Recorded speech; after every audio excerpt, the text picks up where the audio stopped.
तो आप देखेंगे फुल सॉल्यूशन यानी कि संपूर्ण उत्तर इंग्लिश और हिंदी मीडियम दोनों के लिए विद्यार्थियों के लिए ये है। और साथ ही साथ ये पेपर का जो सॉल्यूशन है वो इम्पोर्टेंट इसलिए रहेगा कि जो एग्ज़ाम दे चुके हैं अभी ओपन बुक से 2021 का, तो उनके लिए तो ये काफ़ी इम्पोर्टेंट रहेगा ताकि उनको ये पता चलेगा कि उनके नंबर आखिर आएंगे कितने। और दूसरा, ये जो विद्यार्थी अब एग्ज़ाम देंगे 2022 में, तो उनके लिए तो खैर कहते हैं कि प्रीवियस ईयर के पेपर सोने पे सुहागा होते हैं। भले ही उसमें से कुछ आए या ना आए, लेकिन फिर भी हमारा एक टारगेट होता है कि हम प्रीवियस ईयर के पेपर्स को जो है सॉल्व कर लें, क्योंकि प्रीवियस ईयर के पेपर सॉल्व करते हैं तो हमारे उतने क्वेश्चन तो कम से कम तैयार हो जाते हैं, बाकी उसके अलावा तो हम बहुत कुछ भी पढ़ते हैं। तो चलिए स्टार्ट करते हैं। और इसमें जो क्वेश्चन के आंसर आपको बताए जाएंगे, अगर आपने ये टिक किया है तो इसका मतलब आपका पूरा आंसर सही है और आपको जो है पता चल चुकेगा या पता चल जाएगा कि आपका जो नंबर है वो कितना आने वाला है। और अगर आप जैसे सभी स्टूडेंट ने यही काम किया है तो उनके सभी के नंबर सेम रहेंगे। तो चलिए देखते हैं। सबसे पहले जो है वर्तमान में हड़प्पा कहाँ स्थित है ये पूछा गया है। ये क्वेश्चन का आंसर जो है वो सी ऑप्शन यानी कि पाकिस्तान बोलना था। Currently Harappa is situated in, तो सी ऑप्शन इसका करेक्ट हो जाएगा, पाकिस्तान। इसके बाद में अगर मैं बात करूं मौर्य वंश का संस्थापक कौन था, तो चंद्रगुप्त मौर्य जो है इसका करेक्ट आंसर हो जाएगा, सी ऑप्शन इसका भी। तो यहाँ पर आपको जो है इसका आंसर सी कर देना है, Chandragupta Maurya. Maurya empire was founded by Chandragupta Maurya. अब आगे बढ़ते हैं नेक्स्ट क्वेश्चन में। तराइन का प्रथम युद्ध हुआ था, तो सन 1100, जो आपका ग्रीन कलर कर रखा है यही सारे आंसर हैं, जो 1191 में हुआ था यानी कि 1191 में। तो यही है, first battle of Tarain was held in 1191, C option फिर से इसका करेक्ट है। अब आते हैं हम, आरी का उपयोग किया जाता है, तो इसका सभी ने आंसर मेरे हिसाब से सही लिखा होगा, बी ऑप्शन करेक्ट है इसका, चीरने के लिए यानी कि इसको रिप करने के लिए। ठीक है, तो यहाँ पर ये हो गया। अब इसके बाद में आ जाते हैं नेक्स्ट, जो है मुग़ल वंश का संस्थापक कौन था, तो बाबर को जो है मुग़ल वंश का संस्थापक कहा जाता है। बाबर को जो है मुग़ल एम्पायर का जो फर्स्ट फाउंडर जो है या फाउंडर कहा जाता है। ठीक है, अब नेक्स्ट जो क्वेश्चन है आपका बी पार्ट। बी पार्ट में फ़िलिप्स जो हैं आपके, तो सबसे पहले फ़िलिप्स की बात करते हैं। बाज़ार नियंत्रण ने लागू किया, किसने लागू किया, अलाउद्दीन खिलजी ने, यानी कि market control word implemented by Alauddin Khilji. Next है संतलत कालीन चांदी के सिक्के खालिस्तान कहलाते थे, तो जो चांदी के सिक्के थे ना उसको टका कहते थे। बहुत लोगों ने इसमें क्या भरा है, वो दूसरा आंसर भरा है, आपको याद होगा। इसको हम टका बोलते हैं और इंग्लिश में स्पेलिंग होगी TANK, टंका, लेकिन इसको हिंदी में टका ही बोलते हैं। तो सल्तनत era silver coins were called टका, ये है आपका इसका सही आंसर। बहुत लोगों ने इसका जो है आंसर दूसरा लिखा होगा जिसको जीतल बोलते हैं। तो जीतल जो था वो टका की जगह पर टोकन के रूप में प्रयोग किया गया था और उसका जो मटेरियल था वो था तांबा। ठीक है, यानी कि आप कभी भी अपने पैसे को देंगे, आपके पास में मतलब ये टका है, ठीक है, टका ले जा करके आप इस पैसे को देंगे कहाँ पे, मार्केट के अंदर। और मार्केट आपको क्या देगा, कहीं आप बस स्टैंड पे या होटल में या कहीं सिनेमा में जाते हैं तो टोकन सिस्टम होता है, आप पैसे देंगे तो आपको टोकन मिलता है। तो वो टोकन था आपका जीतल, लेकिन एक्चुअल जो करेंसी थी चांदी की वो थी टका। ठीक है, ये इसके ऊपर एक क्वेश्चन आपका बड़ा भी आया हुआ है, उसको देखेंगे हम। प्लासी का युद्ध जो है सन किस में हुआ था, तो 23 जून 1757। अब आपको मैं एक चीज़ बता दूं, इसमें अगर किसी ने डेट नहीं लिखी है, केवल 1757 भी लिखा है, तो उसका आंसर बिल्कुल सही है, उसको अपने आप को टेंशन देने की ज़रूरत नहीं है, उसको फुल मार्क्स मिल जाएंगे। तो battle of Plassey was held इन, अगर किसी ने केवल लिखा है 1757 तो बिल्कुल सही है, 1757 लिखा है तो वो भी सही है। अगर आपने पूरा डेट लिखा है तो भी आप सही हैं। अगर केवल आप 23 जून भी लिख के आए हैं तो भी आप बिल्कुल सही हैं, यानी कि इस आंसर को आप 3 तरह से लिख सकते थे। चलिए आगे बढ़ते हैं।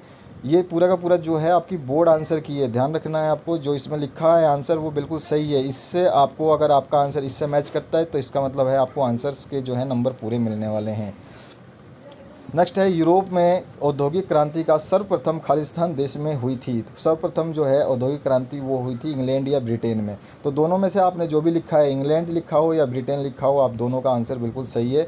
इन दोनों में से अगर आपने कुछ भी लिखा है तो industrial revolution was started first time in Britain और इंग्लैंड कंट्री। ठीक है, ये आपका आंसर हो गया। फिफ्थ क्वेश्चन की बात करें, भारतीय राष्ट्रीय कांग्रेस की स्थापना में हुई थी, तो अगर इसमें फिर से आपको बताऊंगा 1885 लिखा है तो भी आप बिल्कुल सही हैं।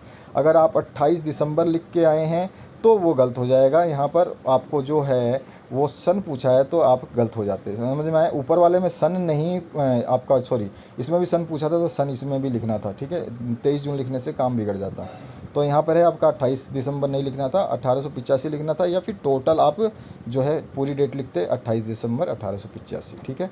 तो ये इसका आंसर हो गया। Indian national Congress was founded in the year 28 दिसंबर 1885, ये इसका आंसर हो गया। अब बढ़ते हैं सेक्शन सी की तरफ।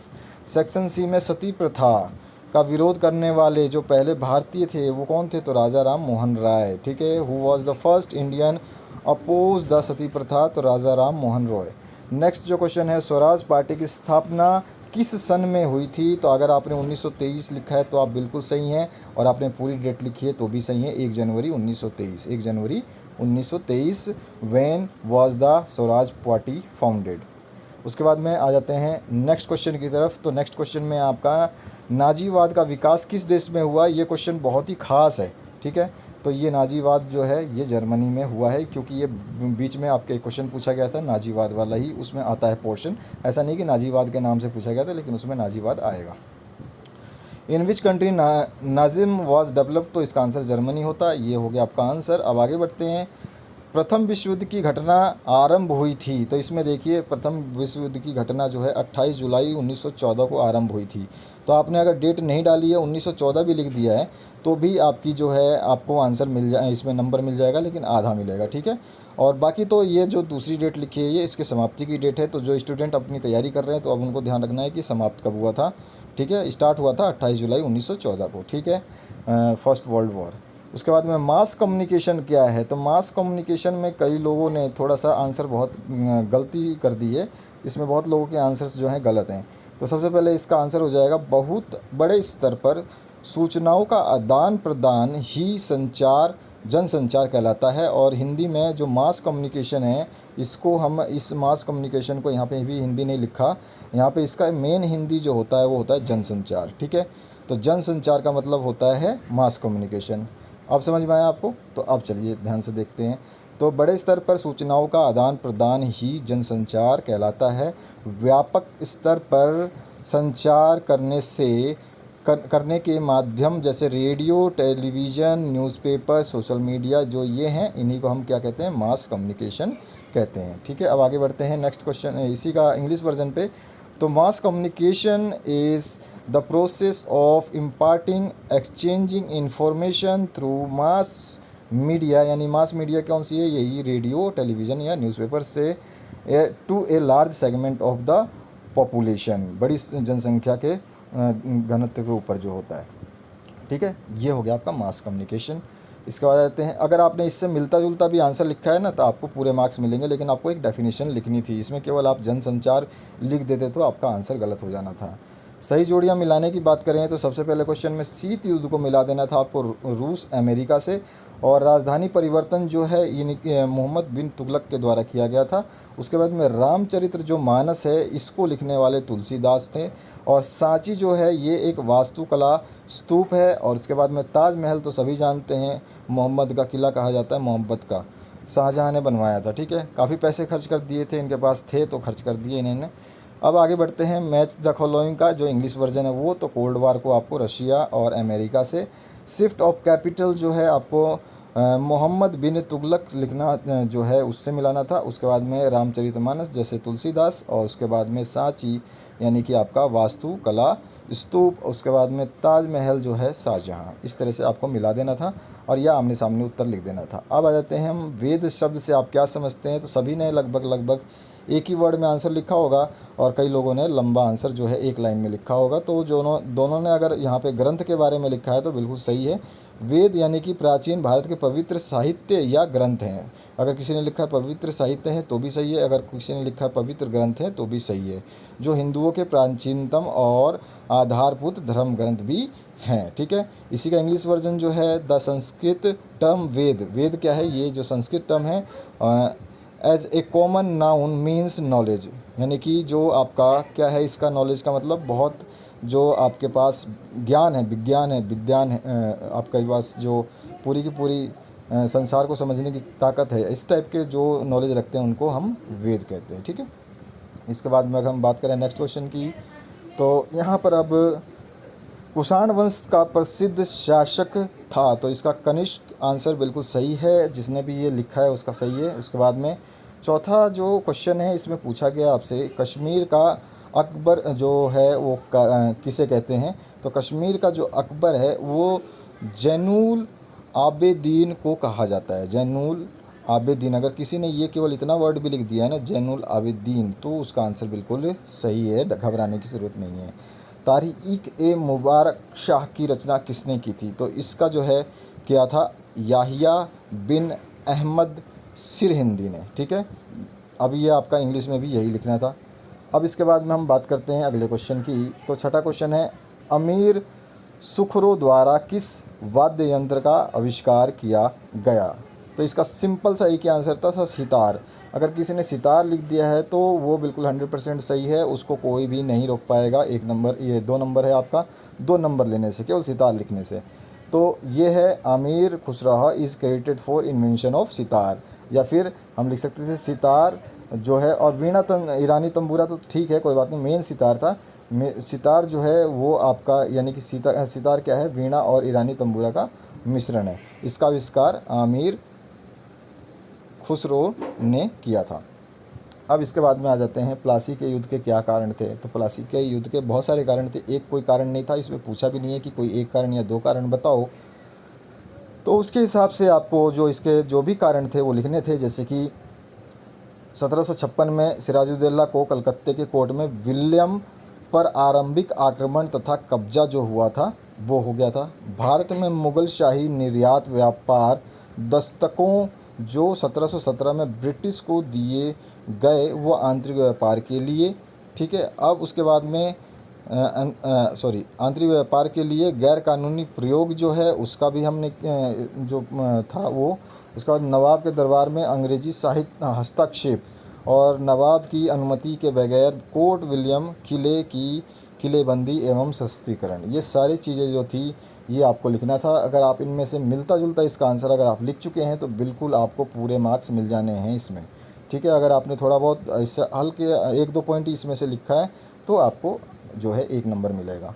नेक्स्ट जो है ईस्ट इंडिया कंपनी का शासनकाल कब और कैसे समाप्त हुआ, कब और कैसे समाप्त हुआ, तो ईस्ट इंडिया कंपनी का शासनकाल सन 1858 में ब्रिटिश पार्लियामेंट द्वारा रानी की एक उद्घोषण के द्वारा जो है समाप्त किया गया। ठीक है, ये आपका जो है इसका आंसर हो जाता, आप बिल्कुल ये लिखना था। इसमें से थोड़ा 1-2 वर्ड अगर आपने कम ज़्यादा लिखा है तो भी कोई दिक्कत नहीं है। नेक्स्ट है आर्य समाज के स्थापना जो है कौन कर पाए थे, तो वो थे जो है महर्षि दयानंद सरस्वती लिखिए या स्वामी दयानंद सरस्वती लिखिए, बात एक ही है। 10वां क्वेश्चन है मित्र राष्ट्र के देशों में शामिल कौन कौन से देश थे, तो इसमें काफ़ी देश थे, तो इसमें आपके जो है इंग्लैंड, जापान, संयुक्त राज्य अमेरिका, रूस और फ्रांस। ठीक है, ये आपको नाम लिखने थे। शहरीकरण से आपका क्या मतलब समझते हैं ये आपको बताना है। तो यहाँ पर जो है आंसर देखिए, शहरीकरण यानी शहरी क्षेत्रों के भौतिक विस्तार यानी कि क्षेत्रफल, जनसंख्या आदि का विस्तार जो है शहरीकरण यानी अर्बनाइजेशन कहलाता है। यह एक वैश्विक परिवर्तन है यानी कि विश्व स्तर पे होता है। और संयुक्त राष्ट्र संघ की परिभाषा के अनुसार जो है ग्रामीण क्षेत्रों के लोगों का बाहर यानी कि शहरों में जाकर रहना और काम भी करना शहरीकरण कहलाता है। अगर आपने ये वाली डेफिनेशन केवल लिख दिया ना संयुक्त राष्ट्र वाली भी, तो आप बिल्कुल सही हैं। अर्बनाइजेशन जो है आपका ये इंग्लिश वर्जन है, urbanisation is the process through which the cities grow and higher percentages of the population comes to live in the city. इसके बाद में आ जाते हैं हम मैगस्थनीज कौन था, तो इसका जो आंसर है आप एक वर्ड में भी लिख सकते थे कि जो है वो चंद्रगुप्त मौर्य शासनकाल में भारत जो आया था, और वो कौन था आपका सेकुलस का जो है निकेटर का जो है राजदूत था। ठीक है, ये चीज़ आपको इंग्लिश में या हिंदी में लिखना था। आगे बढ़ते हैं, जातक कथाएं क्या हैं, तो जातक जो है गौतम बुद्ध के पूर्व जन्मों की कथाओं का संग्रहण है। जातक is a collection of stories from the previous birth of Gautam Buddha. ठीक है, ये हो गया इसका आंसर। उसके बाद में आ जाते हैं 14वें क्वेश्चन पे। 14वां जो क्वेश्चन है, प्राचीन काल के धार्मिकेतर साहित्य का संक्षिप्त में आपको वर्णन लिखना था। तो ये पूरा का पूरा बोर्ड आंसर है की है, तो आपको घबराना नहीं है, बिल्कुल राइट आंसर है। आपके जो बुक है उसी में से ये है, मैंने भी चेक किया हुआ है। तो इस कोटि के साहित्य का विषय धर्म नहीं होता था।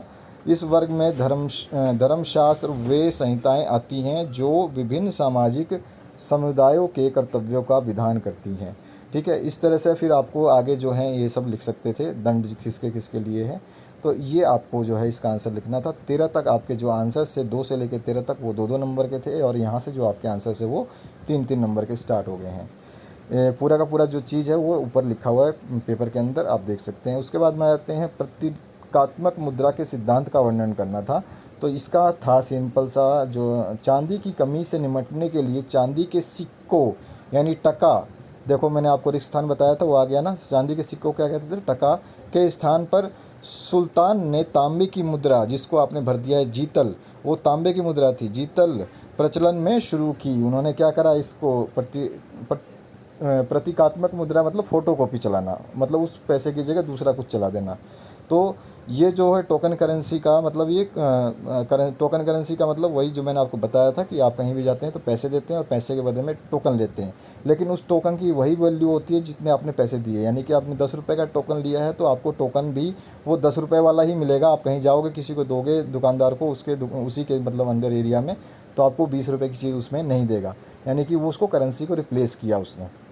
तो यही टोकन करेंसी जो है ये थी। अब आगे बढ़ते हैं हम नेक्स्ट क्वेश्चन पे। ये आपको लिखना था, अगर आपने ये नहीं लिखा है तो आपका आंसर गलत हो जाना है। लॉर्ड डलहौजी की विलय या हड़प नीति को स्पष्ट करना था, तो इसका आंसर भी पूरा का पूरा बोर्ड के अनुसार है। तो इसी तरह से आपको लिखना था। अगर आपने इस तरह से नहीं लिखा कि कैसे कैसे उनकी नीति थी, तो आप मिला सकते हैं इस क्वेश्चन के आंसर को पूरा पढ़ लेना, और इसमें से अगर आप का कुछ कुछ हिस्सा मिलता है तो आपको इसका जो है आंसर मिल जाएंगे। इंग्लिश मीडियम के लिए भी यहाँ पे लिखा गया है, मैं आपका टाइम ज़्यादा वेस्ट नहीं करूँगा। उदारवादियों का द्वारा मान्यता प्राप्त नैसर्गिक आधार कौन कौन से थे, ये आपको बताना है। तो उनके जो अधिकार थे वो कौन कौन से थे। तो अत्याचार का विरोध, निजी संपत्ति, धर्म, चुनने की स्वतंत्रता, बोलने तथा अभिव्यक्ति की स्वतंत्रता, जो है सरकार में भागीदारी भी थी। ये सारी की सारी जो है राइट्स थी। अब उसके बाद में 18वां जो क्वेश्चन है, इसमें द्वितीय विश्व युद्ध ने उपनिवेशीकृत देशों के लोगों को किस प्रकार प्रेरित किया। तो उन्होंने क्या किया था, तो यहाँ पर जो उपनिवेशिक जनता शाही सेना में शामिल करने, युद्ध उद्योग में भागीदारी से उन लोगों का जो है पूर्ण नागरिकता के अधिकार तथा राष्ट्रीय स्वाधीनता की मांग करने की प्रेरणा, जो है सारी चीज़ें उनको मिली। तो इसको भी इंग्लिश में यहाँ पे लिखा गया है, बिल्कुल सेम टू सेम ऐसा ही लिखना था आपको। इसके बाद में आते हैं, कर एकत्र करना क्यों महत्वपूर्ण था। संक्षेप में आपको बताना था कि कर क्यों लेना जरूरी था। तो चूंकि महाजनों के शासक विशाल किले बनवा रहे थे, वो बड़े बड़े किले बना रहे थे और बड़ी सेनाएं भी रखी थी, अतः उनके लिए धन की जो है नियमित पूर्ति की आवश्यकता थी। तो इसलिए कर एकत्र करना अत्यधिक महत्वपूर्ण हो गया था। ठीक है, ये इसका आंसर था। आ जाते हैं हम 20वें क्वेश्चन पे। अशोक धम्म की नीति की मुख्य विशेषताएं आपको बताना है। तो यहाँ पर जो है आपको क्या क्या थी वहाँ पे, इसमें करुणा, दया और सच्चाई, पवित्रता, अच्छा व्यवहार, ये सब चीज़ें उस पर जो है मिलती हैं, ये आपको बताना था। इसी का अथवा पाठ था, तंत्रवाद के उदय के प्रमुख कारण क्या थे।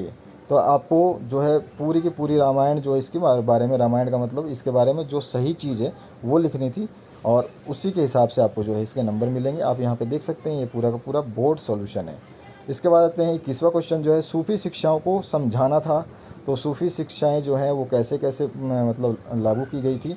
तो यहाँ पर जो है उन्होंने सबसे ज़्यादा जो जोर देते थे, वो लोग क्या कहते थे, मनुष्य के साथ जो दोनों के मध्य का संबंध है वो क्या है, एक तरह से प्रेम माना जाता था। उसके बारे में इन्होंने बहुत चीज़ें जो हैं दी थी, और इनकी जो विचारधाराएं हैं वो आज भी मानी जाती हैं। ठीक है, तो ये हिंदी मीडियम के लिए था, और यहाँ पर जो है ये इसका इंग्लिश मीडियम के लिए पूरा सॉल्यूशन है, आप इसको देख सकते हैं। अब इसके आगे बढ़ते हैं, इसी के अथवा पाठ में। तो मध्यकालीन भारत के प्रमुख व्यापारी समुदाय कौन कौन से थे, ये समझाना था आपको, समझाना था। ठीक है ना, लिखना नहीं था केवल। तो कौन कौन से थे, करवानी और नायक जो व्यापारी थे वो थे। उसके अलावा बहुत सारे व्यापारी जो थे बीच बीच में आएंगे। करवानी तो आपके पारसी में, तो करवानी बंजारे आए थे। ठीक है, उसके अलावा और भी आपको मिलेंगे, जो कि दिल्ली पंजाब से जो है मुल्तानी व्यापारी आए थे, और पंजाब सिंध वगैरह सब जगह से खत्री वगैरह आए थे, और गोलकुंडा के में से कोमती नामक जो वैज्ञानिक व्यापारी जो है ये सब आए थे। तो ये सारी चीज़ें आपको व्यापार के लिए जो है इसमें बताना था। ठीक है, ये सारी चीज़ें लिखनी थी। अगर आपने इसमें से मिलता जुलता लिखा है तो आपको पूरे नंबर मिल जाने हैं, इसको टेंशन नहीं है। ये बिल्कुल डिट्टो क्वेश्चन आंसर है, मतलब कॉपी करते हैं ना, जैसे बुक में से कॉपी किया हुआ है, तो वो डिट्टो आंसर है। आपको इसमें किसी के मन से जोड़ी हुई कहानी नहीं है। क्लियर हुआ आपको? अब आगे बढ़ते हैं हम, जो है द्वितीय असहयोग आंदोलन क्या था, यानी कि सेकंड जो है नॉन कोऑपरेटिव मूवमेंट क्या था, ये बताना है। और इसी से रिलेटेड एक और क्वेश्चन आएगा, ये है आपका क्वेश्चन नंबर 22। इसी जैसा आपका जो है क्वेश्चन नंबर 26 या 27 के और पार्ट में पूछा जाएगा, जिसमें कि नॉन कोऑपरेटिव मूवमेंट क्यों स्टार्ट हुआ, क्यों हुआ, ये आपको बताना था। तो उसका भी आंसर बिल्कुल सेम होगा। तो यानी कि 2 क्वेश्चन आपके बोनस दे दिए गए हैं कि अगर आपने ये कर दिया तो वो भी आप कर सकते थे। तो ये है 22वें का आंसर। आपको जो गांधी जी अगस्त में गए थे तो उस समय जो है उनसे मीटिंग नहीं हुई थी, और मीटिंग नहीं होने के उसी समय में जो है जवाहरलाल नेहरू को भी गिरफ़्तार कर लिया गया था। तो इस तरह से पूरा का पूरा जब आप देखेंगे तो बहुत सारे नेता जो हैं इनको गिरफ़्तार कर लिया गया था, और जनता जो है अपने काबू से बाहर हो गई थी। और इस तरह की जो परेशानियां हुई थी, जिसकी वजह से क्या है आपका जो है सेकंड मूवमेंट जो है उसको चालू करना पड़ा। ठीक है, तो ये बहुत बड़ी विरोध जो प्रगति हुई थी उस समय, और यही थी अपने जो है आज़ादी की थोड़ी सी सच्चाई। तो ये आपका जो है पूरा का पूरा यहाँ पर जो आप सोल्यूशन देख रहे हैं इस तरह से है, आप देख सकते हैं ये। इसके बाद में आपका जो है इंग्लिश मीडियम के लिए यहाँ पर है, ये रहा Gandhi ji set off to attend the second round table conference in अगस्त 1931 में गए थे ना वो, ये है पूरा का पूरा। ठीक है, उसी का इंग्लिश जो हिंदी में लिखा है वो वही सेम चीज़ है, इंग्लिश बुक से है ये। और इसके बाद में इसी का अथवा पाठ जो पूछा गया था, सांस्कृतिकवाद संस्कृति राष्ट्रवाद का सार क्या था, कल्चरल नेशनलिज्म में क्या मतलब उनका मेन जो है वो कहना क्या चाहते थे, वो आपको सार बताना है।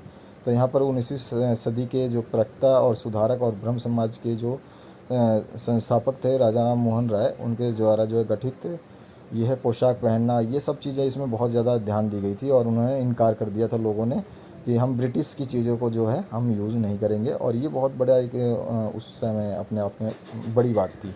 तो इस तरह से ये पूरा का पूरा जो है आपको बताना था। इसमें से 2 4 10 जो है वर्ड्स आप इधर से उधर कर सकते थे, कोई दिक्कत नहीं होती, आपको पूरे मार्क्स मिल जाने थे। यही इसका इंग्लिश वर्जन जो है आंसर है, जो स्टूडेंट्स इंग्लिश मीडियम से बिलोंग करते हैं उनके लिए ये आंसर है। उसके बाद में अपना जो है वैश्विक गांव क्या है, तो वैश्विक गांव भी एक जो है इसके बारे में थोड़ा विस्तार से बताना था कि वैश्विक गांव होता क्या है। हम 1 2 वर्ड में जो है वैश्विक गांव को एक्सप्लेन नहीं कर पाएंगे। ठीक है, तो ये था what is the global village, global village क्या था उसी को हमने यहाँ पे जो है पूरा का पूरा लिखा है। ये बोर्ड के अनुसार जो है आंसर की है। अब आ जाते हैं हम, इसका इंग्लिश वर्जन का जो आंसर है वो भी ऐसा ही है कुछ, आप देख सकते हैं पूरा का पूरा। The phrase global village was used for the first time by a scholar named McLuhan. ठीक है, मैक लुहान के द्वारा जो है ये वर्ड यूज़ किया गया था। ये रहा इसका बचा हुआ आंसर। ठीक है, अब इसी का और पार्ट जो है, इसमें संस्कृति के विभिन्न रूपों में बौद्ध धर्म किस प्रकार सहायक हुआ, ये आपको बताना है। तो बौद्ध धर्म तो वाकई में काफ़ी स्प्रेड हुआ था, और इसको जो है बौद्ध के जो है बुद्ध ने जो है बौद्ध धर्म के जो माने जाते हैं उन्होंने बहुत काफ़ी मेहनत करी है। और ये रहा पूरा का पूरा जो है ये आपको इसमें लिखना था। ये आपको अगर लिखा है आपने इसमें से मिलता जुलता तो आपका आंसर बिल्कुल सही है, और आपको पूरे नंबर मिल जाने हैं। ऐसा नहीं कह रहा हूँ कि बिल्कुल आपने, जैसे कि आपने ये प्रिंट देख रहे हैं आप ऐसा ही छापें, ऐसा ज़रूरी नहीं होता है। आप उसको थोड़े से वाक्यों को इधर उधर टेढ़ा करके लिख सकते हैं, लेकिन मतलब जो है मीन जो है लास्ट में सार जो है इसी का आंसर निकलना चाहिए। तो ये इसका हिंदी और इंग्लिश वर्जन तो यहाँ पर आपके सामने ये आप देख सकते हैं, चाहे तो स्क्रीनशॉट ले लें। तो इस तरह से ये पूरा कंप्लीट हो गया। अब आगे बढ़ते हैं हम 24वें क्वेश्चन पे। हड़प्पा काल में प्रचलित उद्योगों और शिल्पों का संक्षिप्त ब्यौरा देना था। ठीक है, तो ये था आपका संक्षिप्त ब्यौरा, यानी कि उसके बारे में बताना था कि हड़प्पा के लोग जो है वो क्या मतलब इंडस्ट्रीज़ और क्राफ्ट के मामले में क्या क्या कर सकते थे, क्या क्या जानते थे। तो वो लोहे के अतिरिक्त लगभग सभी प्रकार की वस्तुओं से परिचित थे, यानी कि उनको लोहे के अलावा सब कुछ पता था, यानी कि सोना चांदी की वस्तुएं और मोती, बाजूबंद, सुइयाँ, गहने सब कुछ शामिल था, सबके बारे में उसको पता था। लेकिन यहाँ पर जो दिक्कत है, उनको लोग समझते थे कि जो है वो लोग खेती वेती के जो है कला का वो नहीं कर सकते, बहुत सारी चीज़ें थी। तो इसमें सब कुछ को उनका नॉलेज था।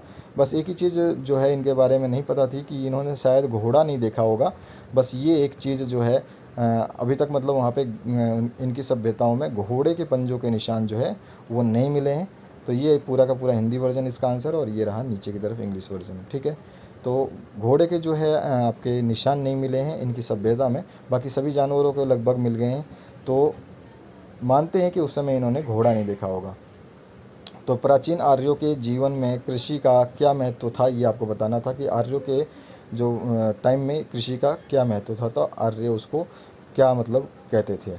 तो ये जो है वहाँ पर खाद्यान्नों की जाति की फसल के लिए प्रयुक्त किया जाता था, जो यव शब्द है ना, यव उगाते थे। ये पूरा का पूरा हिंदी और इंग्लिश मीडियम के लिए सॉल्यूशन है। इसके बाद में, क्योंकि इससे ज़्यादा आप लिख नहीं सकते, आप सोचोगे ये सॉल्यूशन छोटा है 5 नंबर के लिए, तो ऐसी कोई बात नहीं है, क्योंकि इससे ज़्यादा आपके बुक में भी नहीं है, तो आप इससे ज़्यादा लिख भी नहीं सकते, फेंका फाकी नहीं होती है एग्ज़ाम में। हाँ, मिलता जुलता स्वरूप आप लिख सकते हैं कहानी बना के।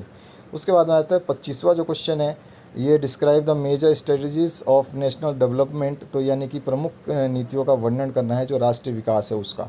तो राष्ट्र विकास के ऊपर ही लिखना था आपको, जो कि लैटिन अमेरिका के अर्थशास्त्री और वैज्ञानिकों ने रोस्टो जैसे अर्थशास्त्रियों द्वारा दिए गए तर्कों और कुछ पश्चिमी नेताओं द्वारा प्रवर्तित विकास संबंधी सिद्धांत की आलोचना की। यह आलोचना कभी कभी निर्भरता यानी कि नीति अथवा अल्प विकास का सिद्धांत जो है कही जाती है। तो इस तरह से ये पूरा का पूरा सॉल्यूशन जो है आपको लिखना था। काफ़ी थोड़ा सा बड़ा सॉल्यूशन है ये। तो यहाँ पर आप देख सकते हैं पूरी की पूरी बुक से है, तो इसमें आप जो है पूरा का पूरा जो सॉल्यूशन देख सकते हैं। इसके बाद में आपने अगर ये पूरा लिख दिया है, इसमें से यह एक आधा पैराग्राफ कम भी लिखा है, तो आपको पूरे मार्क्स मिल जाने हैं, आपको घबराने की ज़रूरत नहीं है। तो ये इसका इंग्लिश वर्जन है जो आपको दिया गया है वहाँ पे, उसी का पूरा आपके बुक से आंसर है ये, तो आप इसको आराम से देख सकते हैं। ठीक है, मैंने भी मैच किया है, सारे जो है आंसर्स आपके बुक से दिए गए हैं। इसके बाद में मैनी सक्सेसफुल जो है इसका, ये जो आपका इंग्लिश वर्जन मतलब बचा हुआ पार्ट था इंग्लिश वर्जन, वो है इसका। तो यहाँ पर आप देख सकते हैं।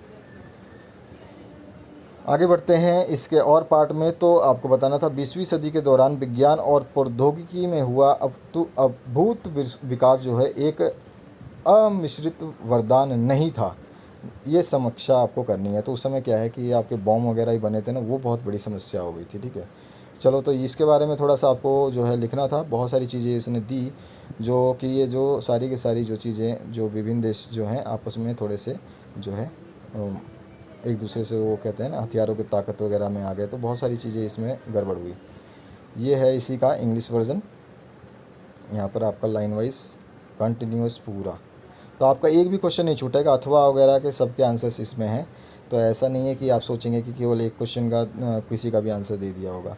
भारतीय राष्ट्रवाद के विकास का भारतीय राष्ट्रीय आंदोलन के विकास से क्या संबंध था। तो इसमें दोनों ही विकास ही पूछ लिया, तो आपको जो है इसका भी आंसर आपको ढंग से लिखना था। ठीक है, ये आप देख सकते हैं पूरा का पूरा, और यहाँ पर इसका इंग्लिश वर्जन। अब इसी का जो है नेक्स्ट और पार्ट जो है कि द्वितीय असहयोग आंदोलन क्यों आरंभ किया गया था। तो इसका आंसर बिल्कुल सेम टू सेम 22 नंबर के क्वेश्चन के हिसाब से होगा, आप देख सकते हैं वही आंसर जो है आपको यहाँ पे मिल जाएगा। तो ये है आपका जो है द्वितीय असहयोग आंदोलन जो है आरंभ हुआ था, उसका कारण यहाँ पर पूरा का पूरा दे दिया गया है, आप देख सकते हैं। इसमें ज़रूरी नहीं है कि आप जो है ये वाला जो लास्ट लाइन है, लास्ट पैराग्राफ है, ये लिखें। अगर ये नहीं लिखते हैं तो भी आपका आंसर सही है, तो लेकिन अगर आपने लिखा है तो बहुत ही बेस्ट है। तो ये आपका इंग्लिश वर्जन है उसी का। और 22वें नंबर क्वेश्चन को अगर आप देखेंगे तो उसमें भी आपको सेम टू सेम यही मिल जाएगा। इसके बाद हम नेक्स्ट क्वेश्चन की तरफ फटाफट मूव करते हैं, और यहाँ पे है जार कालीन रूस की राजनीतिक प्रणाली का उल्लेख करना है। तो यहाँ पर जो है इसका उल्लेख कर दिया गया है। आप आराम से इस वीडियो को पॉज करके ध्यान से इसको पढ़ लें, स्क्रीनशॉट लेना चाहें तो स्क्रीनशॉट ले लें, और इसकी पीडीएफ वगैरह भी मैं डाल दूंगा, तो उसको भी आप डाउनलोड कर सकते हैं। यहाँ पर इस तरह से ये पूरा का पूरा जो आप देख रहे हैं सॉल्यूशन, ये कंप्लीट आपको ऐसे ही के ऐसे मिल जाना है। तो इसके बाद में 1917 वाला जो, क्योंकि ये 1917 से ही जो है प्रॉब्लम जो है बनी थी, तो यहाँ पर जो है आपको ये इसका इंग्लिश वर्जन मिल जाएगा, ये वाला पूरा कंप्लीट। अब इसी का और पार्ट पूछा गया था, पश्चिमी ताकतों ने 1930 के दौरान तुष्टीकरण की नीति क्यों अपनाई थी। तो यहाँ पर जो है इसका आंसर आप देख सकते हैं।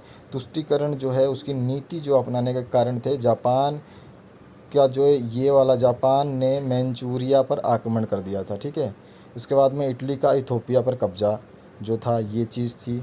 ये चीज़ आपको लिखना है, ठीक है। और हिटलर के सत्ता में आने के संबंधी जो अध्ययन में हमने देखा था, ये सब चीज़ें तो हो गई। यहाँ पर आपका एक और आ जाएगा, हिटलर की अगली योजना जो है ऑस्ट्रिया को मिलाने की थी। ये सारी चीज़ें जो आपको पॉइंट करनी थी, ये बहुत ज़रूरी था। इसके बाद में आप देखेंगे तो यहाँ पर आपका द्वितीय विश्व युद्ध का पूरा अभ्यास जो है वो भी चालू हो चुका था लगभग, समझ गए आप। इस तरह से इन्होंने सेकेंड जो वर्ल्ड वार है उसका भी अभ्यास कर लिया था। और पोलैंड की ओर जब बढ़े थे तो ये क्या हो गया था, अपना जो है सेकेंड वर्ल्ड वार आरंभ भी हो गया था। तो ये आपका इंग्लिश वर्जन का जो सोल्यूशन है वही आपका जो है ऊपर दिखाया था वो इंग्लिश वर्जन में यहाँ पे है। तो इंग्लिश मीडियम के जो स्टूडेंट हैं वो यहाँ से आप देख सकते हैं सारे के सारे आंसर्स को। आराम से वीडियो को पॉज करेंगे, स्क्रीनशॉट लेना चाहेंगे स्क्रीनशॉट लेंगे, और जैसे मर्जी आप उसको पढ़ सकते हैं। इसके बाद में अगर हम बात करें नेक्स्ट क्वेश्चन की, तो उसको भी मैं आपको बता देता हूँ। जैसे कि अभी इसको कंप्लीट कर लेते हैं क्योंकि थोड़ा सा लंबा था, पॉइंट वाइज वर्ड्स यहाँ पे जो है आपका आंसर ख़त्म हो जाएगा, ठीक है। तो ये था आपका कंप्लीट सॉल्यूशन। आशा करता हूँ ये वीडियो में काफ़ी आपको इंटरेस्ट आया होगा। ये पूरा का पूरा जो है यहाँ पे नीचे क्वेश्चन पेपर भी है, आप देख सकते हैं कौन कौन से क्वेश्चंस पूछे गए थे। तो पूरे के पूरे जो हैं यहाँ पे क्वेश्चन पेपर भी आपका जो है वहाँ पे सॉल्यूशंस डाले गए हैं, और यहाँ पे आपका पेपर जो कंप्लीट बोर्ड द्वारा जो जारी किया गया है वो यहाँ पर अवेलेबल है, आप इसको देख सकते हैं। और चाहें तो आप इसकी पीडीएफ अगर लेना चाहें तो उसको भी मैं दे दूँगा डिस्क्रिप्शन बॉक्स में, ताकि आपको दिक्कत ना हो, तो आप उसको डाउनलोड भी कर सकते हैं। तो ये पूरा का पूरा जो है क्वेश्चन पेपर था, इसका सोल्यूशन आपने देखा। Thank you very much once again for watching this video.